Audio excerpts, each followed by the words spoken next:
Biografía de Albert Einstein. Biografía 43x60. 1247. Pese a ello, resultó que normalmente habría 2 o 3 físicos más jóvenes, atraídos por el aura de Einstein, dispuestos a colaborar con él por más que la inmensa mayoría del estamento físico considerara quijotesca su búsqueda de una teoría del campo unificado. Uno de aquellos jóvenes ayudantes, Ernst Strauss, recuerda haber trabajado en un planteamiento al que Einstein llevaba dedicado casi 2 años. Una noche, Strauss descubrió consternado que sus ecuaciones llevaban a algunas conclusiones que resultaba evidente que no podían ser ciertas. Al día siguiente, él y Einstein exploraron el problema desde todos los ángulos, pero no lograron eludir el decepcionante resultado. De modo que se fueron pronto a casa. Strauss estaba desanimado, y supuso que Einstein todavía lo estaría más. Para su sorpresa, al día siguiente estaba tan ansioso y emocionado como siempre, y propuso que adoptaran un planteamiento distinto. Ese fue el principio de una teoría completamente nueva, que sería asimismo relegada a la papelera después de medio año de trabajo, y que no sería más llorada que sus predecesoras, recuerda Strauss. 1248. La búsqueda de Einstein venía impulsada por la intuición de que la simplicidad matemática, un atributo que jamás definió plenamente, aunque sabía reconocerlo cuando lo veía, era un rasgo que caracterizaba la obra de la naturaleza. 1249. De vez en cuando, al surgir una formulación especialmente elegante, le decía exultante a Strauss: esto es tan sencillo que Dios no podía dejarlo pasar. Al mismo tiempo, de Princeton seguían saliendo cartas entusiastas dirigidas a los amigos en tomo a los progresos de la cruzada de Einstein contra los Einstein, su vida y su universo. www.librosmaravillosos.com. Walter Isaacson 615. Preparado por Patricio Barros. Teóricos cuánticos que parecían aferrados a las probabilidades y reacios a creer en una realidad subyacente. Estoy trabajando con mi gente joven en una teoría extremadamente interesante con la que espero derrotar a los modernos defensores del misticismo y la probabilidad, y su aversión a la noción de realidad en el dominio de la física, le escribió a Maurice Solovine en 1938. 1250. Pero de Princeton salían también titulares relativos a supuestos avances.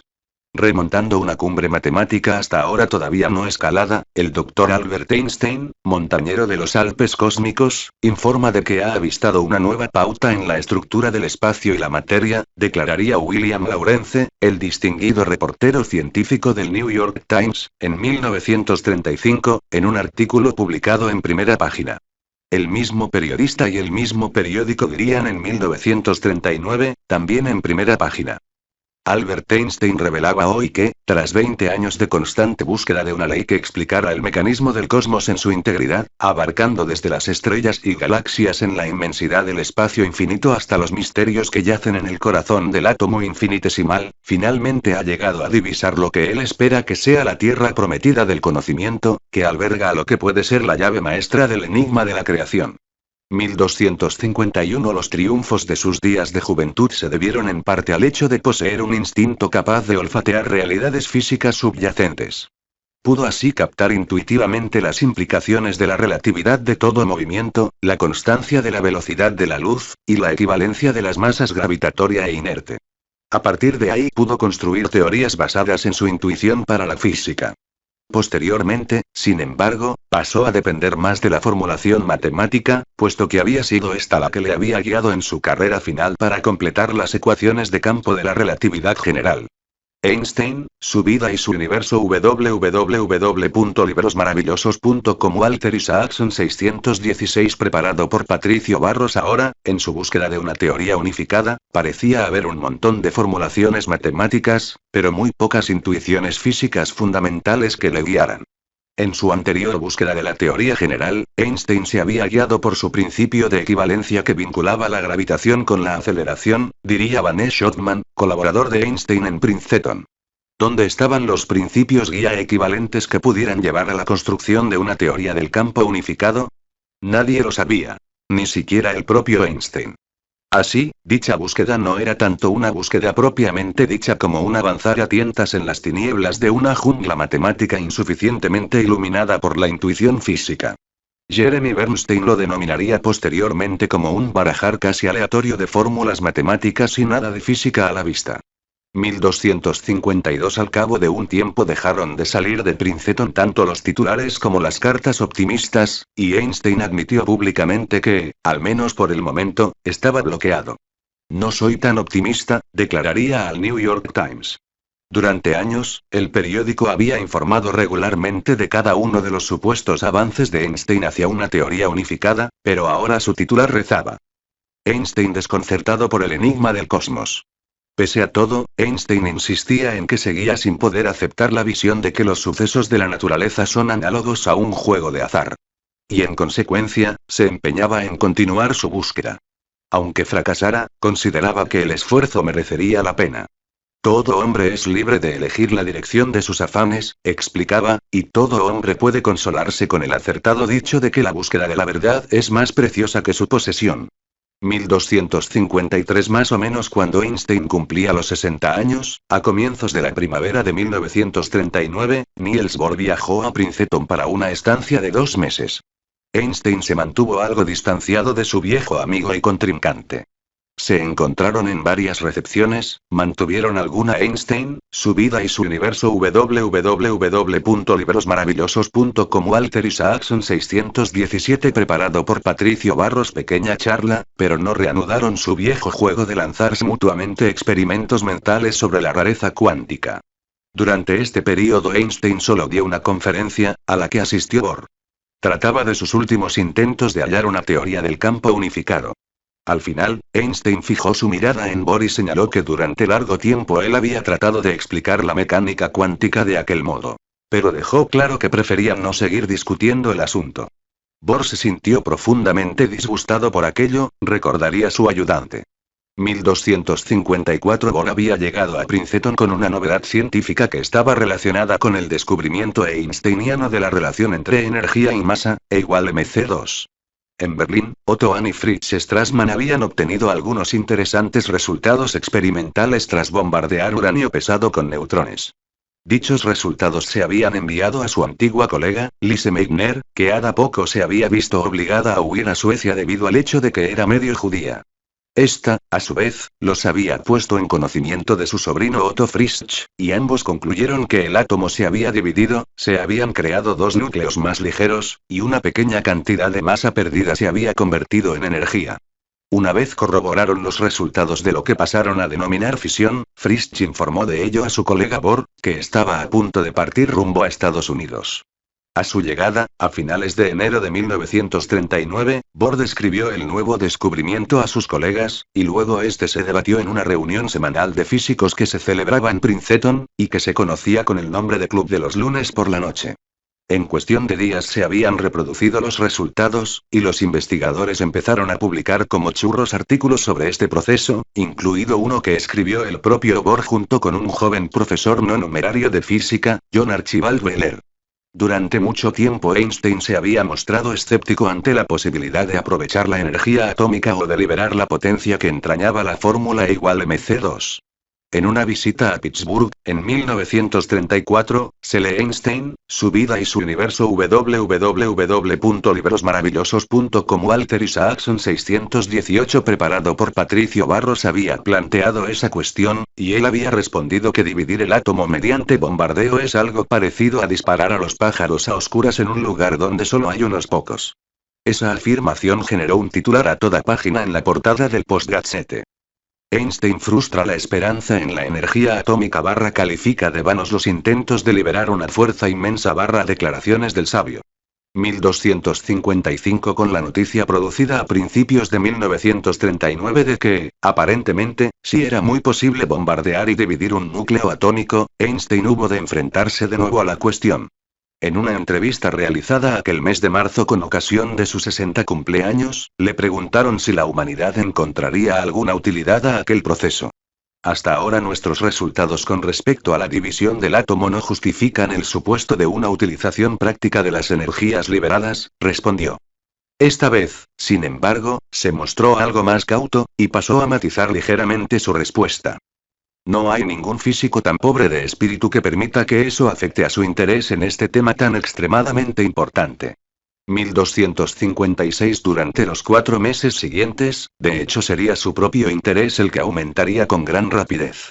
Einstein, su vida y su universo www.librosmaravillosos.com Walter Isaacson 619 preparado por Patricio Barros Capítulo 21 La bomba 1939-1945 con Leon Szilard reproduciendo, en 1946, su reunión de 1939. Contenido. La carta Ciudadano Einstein Temores atómicos La carta Leon Szilard, un encantador y algo excéntrico físico húngaro, era también un viejo amigo de Einstein. Mientras vivían en Berlín, en la década de 1920, ambos habían colaborado en el desarrollo de un nuevo tipo de refrigerador, que patentaron, pero que no lograron comercializar con éxito. 1257 Cuando Szilard tuvo que huir de los nazis, se dirigió a Inglaterra y luego a Nueva York, donde trabajó en la Universidad de Columbia en torno a los diversos modos de crear una reacción nuclear en cadena, una idea que había concebido mientras esperaba en un semáforo rojo en Londres unos años. Einstein, su vida y su universo www.librosmaravillosos.com Walter Isaacson 620 preparado por Patricio Barros antes. Cuando se enteró del descubrimiento de la fisión empleando uranio, supo que el elemento podía utilizarse para producir aquella reacción en cadena potencialmente explosiva. Szilard discutió aquella posibilidad con su íntimo amigo Eugene Wigner, otro físico refugiado de Budapest, y empezaron a sentirse preocupados ante la posibilidad de que los alemanes pudieran tratar de comprar las reservas de uranio del Congo, que por entonces era una colonia de Bélgica. Pero ¿cómo podrían dos refugiados húngaros en Estados Unidos? Se preguntaban encontrar un modo de advertir a los belgas. Entonces Szilard recordó que, casualmente, Einstein era amigo de la reina madre de aquel país. Einstein estaba pasando el verano de 1939 en una casita alquilada situada en la punta norte del extremo oriental de Long Island. Allí salía a navegar con su pequeño barco Tinef, compraba sandalias en unos grandes almacenes locales e interpretaba a Bats con el dueño de la tienda. 1258 Sabíamos que Einstein estaba en alguna parte de Long Island, pero no sabíamos exactamente dónde, recordaría Szilard. De modo que telefoneó a su despacho en Princeton, donde le dijeron que había alquilado la casa de un tal Dr. Moore en el pueblecito de Peconic. El sábado 16 de julio de 1939 los dos científicos emprendieron su búsqueda con Wigner al volante, ya que Szilard, como Einstein, no sabía conducir. Pero cuando llegaron no supieron encontrar la casa, y nadie parecía conocer tampoco a ningún Dr. Moore.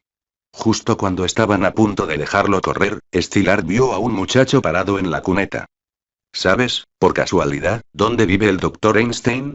Como la mayoría de los habitantes del pueblo, incluidos los que no tenían ni idea de quién era el Dr. Moore, el chico lo sabía, de modo que les condujo hasta una casita situada cerca del final de la calle Old Grover Road, donde encontraron a Einstein sumido en sus pensamientos.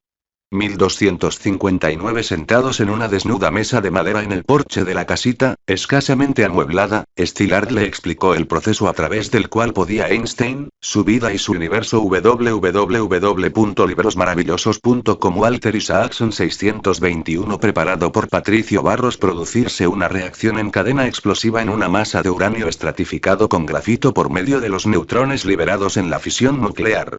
Nunca había pensado en ello, exclamó Einstein. Hizo unas cuantas preguntas, revisó el proceso durante unos 15 minutos, y entonces comprendió de inmediato sus implicaciones. En lugar de escribir a la reina madre, sugirió, quizá fuera mejor que escribiera a un ministro belga al que conocía. Wigner, mostrando cierta sensibilidad a las buenas maneras, sugirió que tal vez no fuera correcto que tres refugiados escribieran a un gobierno extranjero sobre asuntos secretos de seguridad sin consultar primero al Departamento de Estado norteamericano. En tal caso, decidieron que probablemente el canal más adecuado fuera una carta escrita solo por Einstein, ya que era el único de los tres lo bastante famoso como para presentarse ante el embajador belga con una carta anexa del Departamento de Estado. Con ese plan provisional en mente, Einstein dictó un borrador en alemán. Wigner lo tradujo, se lo dio a mecanografiar a su secretaria, y luego se lo envió a Szilard. 1260 Varios días después, un amigo organizó una entrevista de Szilard con Alexander Sachs, un economista que trabajaba en la empresa Lehman Brothers y que era amigo del presidente Roosevelt. Demostrando algo más de experiencia que los tres físicos teóricos, Sachs insistió en que la carta debía ir directamente a la Casa Blanca, y se ofreció a entregarla personalmente. Era la primera vez que Szilard hablaba con Sachs, pero su audaz plan resultaba atractivo. Probar por esa vía no podría hacer daño alguno, le escribió Einstein. ¿Era mejor que hablaran por teléfono, o que se vieran en persona para revisar la carta? Einstein le respondió que lo mejor era que volviera de nuevo a Peconic. En aquel momento Miner había tenido que ir a California, de modo que Szilard reclutó, como chofer y compañero científico, a otro amigo de Einstein, su vida y su universo www.librosmaravillosos.com Walter Isaacson 622 preparado por Patricio Barros asombroso grupo de refugiados húngaros que eran físicos teóricos, Eduard Teller. 1261 Creo que su consejo es valioso, pero también pienso que seguramente le gustará conocerle, le decía Szilard a Einstein. Es especialmente agradable. 1262 Otra ventaja añadida era que Teller tenía un buen coche, un gran Plymouth del 35. Así que, una vez más, Szilard puso rumbo a Peconic. El científico húngaro llevaba consigo el borrador original de 2 semanas antes, pero Einstein era consciente de que ahora se trataba de redactar una carta que resultaba mucho más trascendental que una simple petición a los ministros belgas para que tuvieran cuidado con las exportaciones de uranio congoleñas. El científico más famoso del mundo estaba a punto de decirle al presidente de Estados Unidos que debía empezar a contemplar la posibilidad de un arma de un impacto casi inimaginable, capaz de liberar toda la potencia del átomo. Einstein dictó una carta en alemán, recordaría Szilard, que escribió Teller, y yo utilicé ese texto alemán como guía para preparar 2 borradores de una carta al presidente. 1263 Según las notas de Teller, el borrador dictado por Einstein no solo planteaba la cuestión del uranio del Congo, sino que explicaba asimismo la posibilidad de provocar reacciones en cadena. Sugería que de ello podía derivarse un nuevo tipo de bomba, e instaba al presidente a establecer contactos oficiales con los físicos que trabajaban en ese campo. Luego Szilard preparó y envió de nuevo a Einstein una versión de 45 líneas y otra de 25, ambas con fecha 2 de agosto de 1939, dejando que Einstein eligiera la que le gustaba más. Este firmó las 2 con un pequeño garabato, en lugar de emplear la rúbrica que utilizaba a veces. 1264 La versión larga, que sería la que al final llegaría a manos de Roosevelt, decía, entre otras cosas. Señor. Algunos trabajos recientes de Fermi y L. Szilard, que se me han comunicado en un manuscrito, me llevan a esperar que el elemento Einstein, su vida y su universo www.librosmaravillosos.com Walter Isaacson 623 preparado por Patricio Barros Uranio pueda convertirse en una nueva e importante fuente de energía en el futuro inmediato. Ciertos aspectos de esta situación que ha surgido parecen exigir cierta vigilancia y, en caso necesario, una acción rápida por parte de la Administración. Creo, pues, que es mi deber llamar su atención sobre los siguientes hechos y recomendaciones. Puede resultar posible desatar una reacción nuclear en cadena en una gran masa de uranio, mediante la cual se generarían inmensas cantidades de potencia y grandes cantidades de nuevos elementos similares al radio. Ahora parece casi seguro que esto puede lograrse en el futuro inmediato.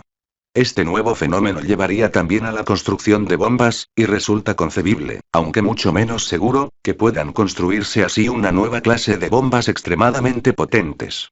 Una sola bomba de este tipo, transportada por barco y detonada en un puerto, podría muy bien destruir todo el puerto junto con parte del territorio circundante. En vista de esta situación, probablemente considere deseable mantener ciertos contactos permanentes entre la Administración y el grupo de físicos que trabajan en Estados Unidos en el ámbito de las reacciones en cadena. La carta terminaba con la advertencia de que era posible que los científicos alemanes estuvieran tratando de obtener una bomba. Una vez escrita y firmada, faltaba por determinar cuál era el mejor modo de hacerla llegar a manos de Roosevelt. Einstein no estaba del todo seguro con respecto a Sachs, de modo que, en su lugar, consideraron como posibles candidatos al financiero Bernard Baruch y al presidente del Tecnológico de Massachusetts, Cal Compton. En una propuesta algo más sorprendente, cuando Szilard envió de nuevo la versión mecanografiada de la carta, sugirió que utilizaran como intermediario Einstein, su vida y su universo www.librosmaravillosos.com Walter Isaacson 624 preparado por Patricio Barros a Charles Lindbergh, cuyo solitario vuelo transatlántico 12 años antes le había convertido en una celebridad. Al parecer, los 3 refugiados judíos ignoraban que el aviador había pasado un tiempo en Alemania, había sido condecorado el año anterior por el nazi Hermann Göring con la medalla de honor de aquel país, y se estaba convirtiendo en un aislacionista y enemigo de Roosevelt. Einstein había tenido ocasión de hablar brevemente con Lindbergh 4 años antes en Nueva York, de modo que añadió una pequeña nota de introducción, que incluyó al devolver las cartas firmadas a Szilard. Quisiera pedirle que me haga el favor de recibir a mi amigo el Dr. Szilard y que reflexione cuidadosamente sobre lo que él le dirá, le escribió Einstein a Lindbergh. Para alguien ajeno a la ciencia, el asunto que le planteará puede parecer fantástico. No obstante, sin duda se convencerá de que aquí se presenta una posibilidad que debe contemplarse cuidadosamente en interés público. 1265 Lindbergh no respondió, de modo que el 13 de septiembre Szilard le escribió una carta de recordatorio, pidiéndole de nuevo una entrevista. 2 días después se darían cuenta de lo poco acertados que habían estado cuando Lindbergh pronunció un discurso radiado a todo el país. Se trataba de un llamamiento al aislacionismo. El destino de este país no requiere nuestra participación en guerras europeas, empezaba diciendo Lindbergh. Entre líneas se detectaban indicios de las simpatías germanófilas del aviador, e incluso de ciertas implicaciones antisemitas en torno a la propiedad de medios de comunicación por parte de judíos. Preguntamos quién posee e influye en el periódico, el tabloide y la emisora de radio, decía. Si nuestro pueblo sabe la verdad, no es probable que nuestro país entre en guerra. 1266 La siguiente carta de Szilard a Einstein certificaba lo evidente. Lindbergh no es nuestro hombre.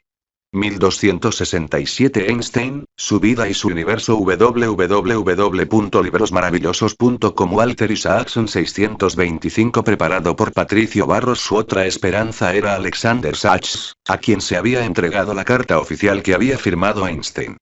Aunque su enorme importancia era obvia, Sachs no supo encontrar la oportunidad de entregarla durante casi 2 meses. Para entonces, los acontecimientos habían convertido lo que ya era una carta importante en una urgente. A finales de agosto de 1939, los nazis y los soviéticos asombraron al mundo al firmar un pacto de alianza bélica y al proceder, a continuación, a repartirse Polonia. Esto predispuso a Gran Bretaña y Francia a declarar la guerra, iniciando así la Segunda Guerra Mundial del siglo. Por el momento, Estados Unidos permaneció neutral, o al menos no declaró la guerra. Pero lo que sí hizo fue iniciar su propio rearme y empezar a desarrollar todo tipo de armamento nuevo que pudiera resultar necesario para su futura participación en el conflicto. Szilard fue a ver a Sachs a finales de septiembre, y se horrorizó al descubrir que éste todavía no había logrado concertar una entrevista con Roosevelt. Existe una clara posibilidad de que Sachs no nos sea de ninguna utilidad, le escribiría Szilard a Einstein. Whitney y yo hemos decidido darle otros 10 días de gracia. 1268 Sachs logró cumplir el plazo por los pelos. La tarde del miércoles 11 de octubre entró en el despacho oval con la carta de Einstein, el memorando de Szilard y un resumen de 800 palabras que había escrito él mismo. El presidente le saludó con jovialidad. Alex. ¿Qué te trae por aquí? Sachs podía ser extremadamente locuaz, lo cual bien pudiera ser el motivo por el que le resultaba tan difícil conseguir una entrevista, y solía dirigirse al presidente por medio de parábolas. Esta vez fue un relato sobre un inventor que le dijo a Napoleón que podía construirle un nuevo tipo de barco que viajaba utilizando vapor en lugar de velas. Napoleón lo despidió tildándolo de chiflado. Sachs reveló entonces que el visitante era Robert Einstein, su vida y su universo www.librosmaravillosos.com Walter Isaacson 626 preparado por Patricio Barros Fulton, y que la moraleja era que el emperador debería haberle escuchado. 1269 Roosevelt respondió garabateando una nota que entregó a un ayudante, el cual salió a toda prisa y regresó al cabo de poco con una botella de un coñac Napoleón muy viejo y raro que, según explicó el presidente, su familia guardaba desde hacía tiempo. A continuación llenó 2 vasos. A Sachs le preocupaba la posibilidad de que, si se limitaba a dejarle los documentos a Roosevelt, este simplemente les diera un vistazo superficial y luego los dejara a un lado. Decidió, pues, que la única manera segura de entregárselos era leérselos en voz alta. De modo que, de pie ante el escritorio del presidente, leyó su resumen de la carta de Einstein, partes del memorando de Szilard y algunos otros párrafos de diversos documentos históricos. Alex, lo que buscas es asegurarte de que los nazis no nos hagan volar en pedazos, dijo el presidente. Exactamente, repuso Sachs. Entonces Roosevelt llamó a su asistente personal. Esto requiere acción, declaró. 1270. Aquella noche se hicieron planes para crear una comisión especial, coordinada por el Dr. Lyman Briggs, director de la Oficina de Pesas y Medidas, el Laboratorio de Física Nacional estadounidense. Esta comisión se reunió extraoficialmente por primera vez en Washington el 21 de octubre. Einstein no estuvo presente, ni quería estado. Él no era ni un físico nuclear ni alguien que disfrutara con la proximidad de los líderes políticos o militares. En cambio, el trío de emigrantes húngaros, Szilard, Wigner y Teller, sí estaban allí para ayudar a poner en marcha los planes. La semana siguiente, Einstein recibió una carta de agradecimiento del presidente en términos corteses y formales. He convocado una junta, le comunicaba el presidente, a fin de investigar a fondo las posibilidades de su sugerencia con respecto al elemento uranio. 1271. Einstein, su vida y su universo. www.librosmaravillosos.com. Walter Isaacson 627. Preparado por Patricio Barros. Los trabajos del proyecto atómico avanzarían con lentitud. En los meses siguientes, la administración Roosevelt aprobó un presupuesto de solo $6,000 para experimentos con uranio y grafito. Szilard se impacientaba. Cada vez estaba más convencido de la viabilidad de la reacción en cadena y más preocupado por las noticias que recibía de otros refugiados sobre las actividades de Alemania. De modo que en marzo de 1940 Szilard viajó a Princeton para ver otra vez a Einstein. Ambos redactaron otra carta para que la firmara de nuevo este último, la cual iba dirigida a Alexander Sachs, pero con la intención de que éste se la trasladara al presidente. En ella se advertía de todos los trabajos con uranio que, según sus informaciones, se llevaban a cabo en Berlín. Dados los progresos que se estaban realizando a la hora de producir reacciones en cadena con enorme potencial explosivo, la carta instaba a Roosevelt a que considerara si por parte de Estados Unidos se estaba avanzando con la suficiente rapidez. 1272. Roosevelt reaccionó convocando una conferencia destinada a acelerar el ritmo de trabajo, y pidió a los oficiales que se aseguraran de que Einstein pudiera asistir a ella. Pero este no tenía el menor deseo de implicarse más en el asunto, y respondió diciendo que estaba resfriado, una excusa bastante cómoda, y que su presencia en la reunión no era necesaria. En cambio, sí instaba al grupo a que no se detuviera. Estoy convencido de la prudencia y la urgencia de crear unas condiciones que permitan realizar el trabajo con mayor velocidad y a mayor escala. 1273. Aún en el caso de que Einstein hubiera deseado participar en las reuniones, que darían lugar al proyecto Manhattan y al desarrollo de la bomba atómica, es posible que no hubiera sido bienvenido. Curiosamente, el hombre que había ayudado a poner en marcha el proyecto era considerado por algunos un riesgo demasiado grande para la seguridad de Estados Unidos como para permitirle que estuviera al tanto de los trabajos. Einstein, su vida y su universo. www.librosmaravillosos.com. Walter Isaacson 628. Preparado por Patricio Barros. El general de brigada Sherman Miles, jefe en funciones del Estado Mayor del Ejército que estaba organizando la nueva comisión, envió una carta en julio de 1940 a J. Edgar Hoover, que llevaba ya 16 años como director del FBI y seguiría siéndolo durante otros 32.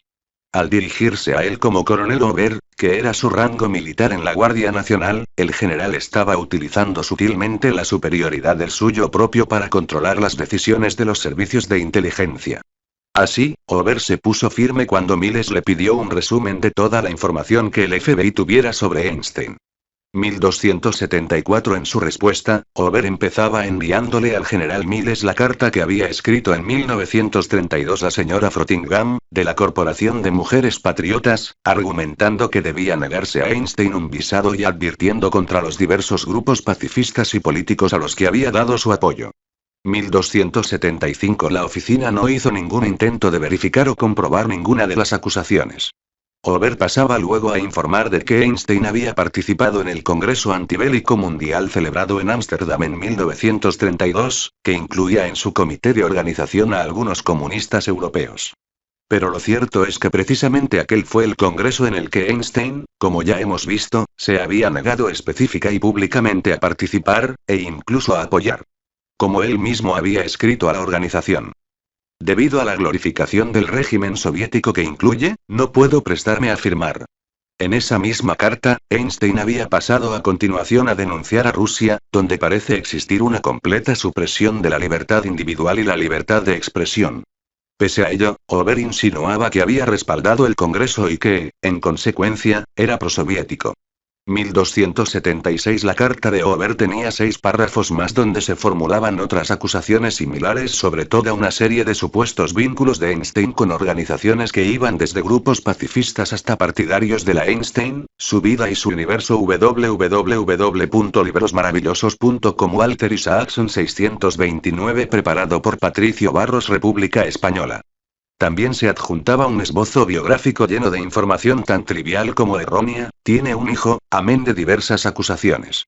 Se le calificaba de radical extremo, cosa que no era en absoluto cierto, y se decía que ha contribuido a revistas comunistas, cosa que no había hecho. El general Miles quedó tan sorprendido ante el memorando que escribió una nota al margen advirtiendo de que cabe la posibilidad de que se vuelva contra nosotros si alguna vez se filtraba. 1277. La conclusión del anónimo esbozo biográfico era cruda. Biografía generada por Biografías en Español.